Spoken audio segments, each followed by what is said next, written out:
Hello everyone. आज हम सर्वनाम चैप्टर पढ़ने जा रहे हैं। तो सर्वनाम को पहले समझते हैं, सर्वनाम होता क्या है।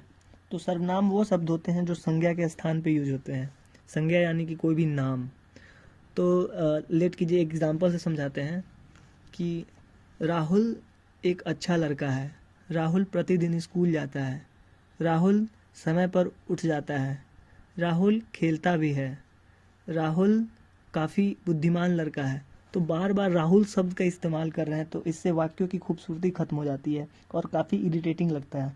तो इन सब चीज़ों को ख़त्म करने के लिए जो जिस संज्ञा के स्थान पे जो शब्द आता है उसी को सर्वनाम कहते हैं। जैसे कि राहुल एक अच्छा लड़का है, वह समय से उठता है, वह खेलने में बहुत अच्छा है, वह पढ़ाई करता है।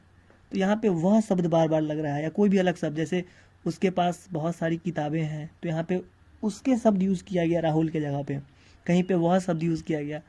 तो सर्वनाम होता है कि संज्ञा के स्थान पे आता है और संज्ञा की तरह काम को, संज्ञा का यूज़ संज्ञा के बारे में बतलाता है, लेकिन बार बार संज्ञा के उपयोग को ख़त्म करता है। तो वही सर्वनाम होता है। सर्वनाम शब्द की खूबसूरती, मतलब सेंटेंस की खूबसूरती को बढ़ाता है और आखिरकार सुनने में काफ़ी अच्छा लगता है सेंटेंस। तो जैसे, और एक एग्जाम्पल भी यहाँ लिखा हुआ है, जो शब्द संज्ञा के स्थान पर प्रयोग किए जाते हैं उसे सर्वनाम कहते हैं। इस लाइन को याद करना है, बहुत इंपॉर्टेंट है ये। अब एग्जाम्पल किताब में उसमें पढ़ते हैं। गुरु जी ने गुरु जी के शिष्यों को इसलिए डांटा कि शिष्यों ने गुरु जी के द्वारा दिया गया पाठ याद नहीं किया था। तो यहाँ पे देखिए, गुरु जी बार बार यूज हो रहे हैं, गुरु जी फिर से गुरु जी, शिष्यों भी बहुत बार यूज हो रहा है। तो यहाँ पे बहुत ही अजीबोगरीब लग रहा है सेंटेंस। अब इस सेंटेंस को हम लोग पढ़ते हैं सर्वनाम के यूज़ के बाद। गुरु जी ने अपने शिष्यों को इसलिए डांटा कि उन्होंने उनके द्वारा दिया गया पाठ याद नहीं किया था। तो यहाँ पे देखिए, एक बार बस गुरु जी यूज हुआ और शिष्य भी एक बार यूज हुआ। अब उसके बाद देखिए, गुरु जी ने अपने अपने शब्द का इस्तेमाल किया गया है यहाँ पे गुरु जी के लिए। शिष्यों को इसलिए डांटा क्योंकि उन्होंने यानी शिष्यों के लिए यूज़ किया गया। उनके द्वारा, उनके यानी कि गुरु जी के द्वारा, उनके द्वारा दिया गया पाठ याद नहीं किया था। अब देखिए ये सेंटेंस कितना अच्छा लग रहा है देखने में।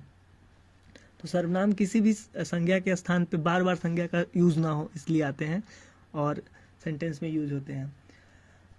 संज्ञा के स्थान पे प्रयोग किए जाने वाले शब्द को सर्वनाम कहते हैं, याद कर लीजिएगा, ठीक है। बार बार संज्ञा का प्रयोग करने से वाक्य अटपटा ही नहीं लगता, कभी कभी उसका अभिप्राय भी परिवर्तित हो जाता है, इसलिए सर्वनाम का प्रयोग ज़रूरी हो जाता है।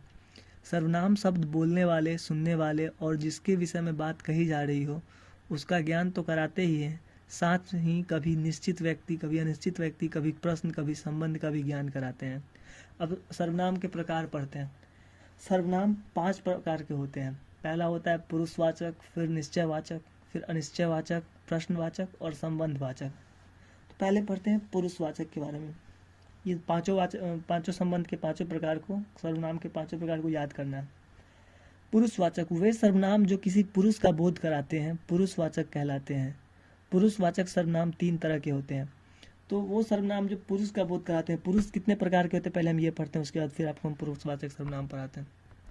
तो पुरुष 3 तरह के होते हैं। एक होते हैं उत्तम पुरुष, मध्यम पुरुष, अन्य पुरुष।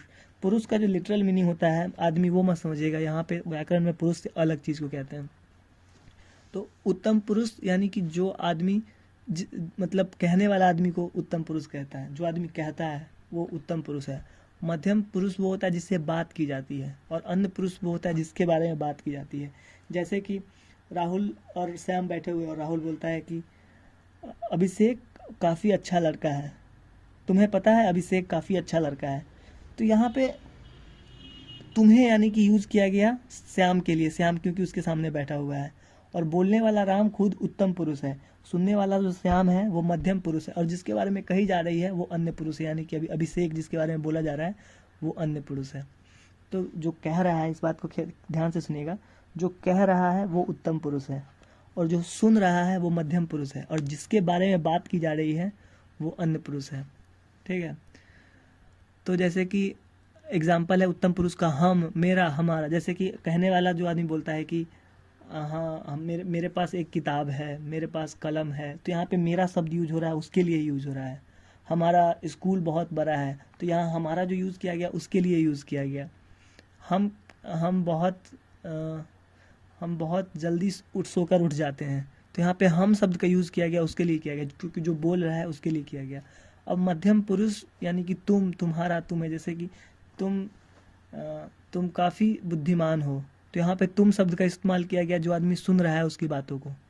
तुम्हारा बैग काफ़ी भारी है, तो यहाँ पे तुम्हारा शब्द का इस्तेमाल किया गया सुनने वाले के लिए। और अन्य पुरुष जैसे यह, वह, इनका, जैसे हम बोलेंगे कि यह विद्यालय बहुत अच्छा है, तो अगर हम किसी को कहते हैं कि यह विद्यालय बहुत अच्छा है, तो हम दो आदमी बात कर रहे हैं लेकिन बात विद्यालय के बारे में हो रही है, तो विद्यालय यहाँ पे यह शब्द विद्यालय के लिए यूज़ किया गया। तो यह, वह, इनका, ये सब अन्य पुरुष के अंतर्गत आते हैं। तो जो उत्तम पुरुष, मध्य पुरुष और अन्य पुरुष की जगह पे शब्द आए तो उसे किसी को पुरुषवाचक सर्वनाम कहते हैं।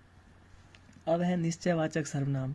तो जिस सर्वनाम शब्द से निश्चित व्यक्ति या वस्तु का ज्ञान हो उसे कहते हैं निश्चयवाचक। जैसे यह, ये, तो यहाँ पे किसी चीज़ के बारे में निश्चित हो रहा है कि यह विद्यालय, ये बालक, हम जानते हैं किसके बारे में।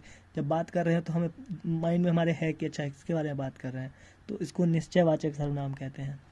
अब अनिश्चयवाचक सर्वनाम, जिस सर्वनाम शब्द से किसी निश्चित व्यक्ति या वस्तु का ज्ञान ना हो, जैसे कोई या सब। जैसे कि कोई तो स्कूल होगा, तो यहाँ पे हम श्योर नहीं है ना कि किसके बारे में बात की जा रही, कोई भी होगा। सब जब यूज़ करेंगे तो हम किसी एक के बारे में नहीं कर रहे, जितना भी सारे जंगली पशु खतरनाक होते हैं, यहाँ पे सारे पशु के बारे में बात की जा रही है, हम किसी एक के बारे में निश्चित नहीं है, तो इसी को बोलते हैं अनिश्चयवाचक सर्वनाम। फिर है प्रश्नवाचक सर्वनाम। प्रश्नवाचक सर्वनाम, जिस सर्वनाम से प्रश्न का ज्ञान हो, जैसे कौन आया होगा, तो यहाँ कौन शब्द उस आदमी के लिए यूज़ किया गया जो आया होगा, लेकिन हम श्योर नहीं है कौन है वो, तो यहाँ क्वेश्चन पूछा जा रहा है कि कौन आया होगा।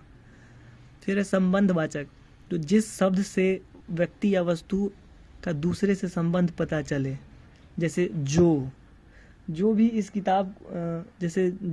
किताब को पढ़ेगा वो काफ़ी ज्ञान अर्जित कर सकता है। यहाँ पे जो शब्द का इस्तेमाल किया गया उसी आदमी के लिए जो इस किताब को पढ़ेगा, तो संबंध स्थापित कर रहा है जो आदमी इस किताब को पढ़े, तो जो शब्द का इस्तेमाल किया जाता है संबंधवाचक सर्वनाम के लिए। और भी बहुत सारे एग्जांपल्स हैं, तो आपको पहले याद करना है सर्वनाम की परिभाषा, 5 प्रकार, और 5 प्रकार का जो यूज़ है कि उत्तम पुरुष किसे कहते हैं, मध्यम पुरुष, ये तो याद करना ही है। उसके बाद निश्चयवाचक क्या है, निश्चयवाचक क्या है, प्रश्नवाचक क्या है, संबंधवाचक क्या है, 5।